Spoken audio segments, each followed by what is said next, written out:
এটা হচ্ছে narco submarine, যেটির ভিতর দিয়ে ড্রাগস পাচার করা হয়, অর্থাৎ কোকেনের মতো দামি দামি ড্রাগস এর ভিতর দিয়ে পাচার করা হয়। আর এটা গভীর সমুদ্রে নীরবে চলতে থাকা এক রহস্যময় জলযান, যার অস্তিত্ব সম্পর্কে খুব কম মানুষই জানে।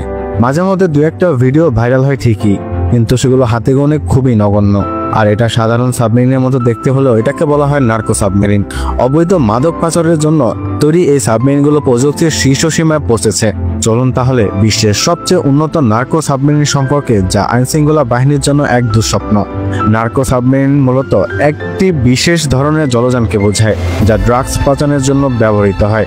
এগুলোকে ড্রাগ সেমি সাবমার্সিবল কিংবা লো প্রোফাইল ভেসেল এলপিভি নামেও ডাকা হয়। মূলত কলম্বিয়া, পেরু এবং মধ্য ও দক্ষিণ আমেরিকার কার্টেলেরা এগুলো ব্যবহার করে আমেরিকা ও ইউরোপে ড্রাগস পাঠানোর জন্য। ধরুন, গভীর সমুদ্রে একটানা কয়েক হাজার কিলোমিটার পাড়ি দিচ্ছে একটি সাবমেরিন, কোনো রাডারে ধরা পড়ছে না।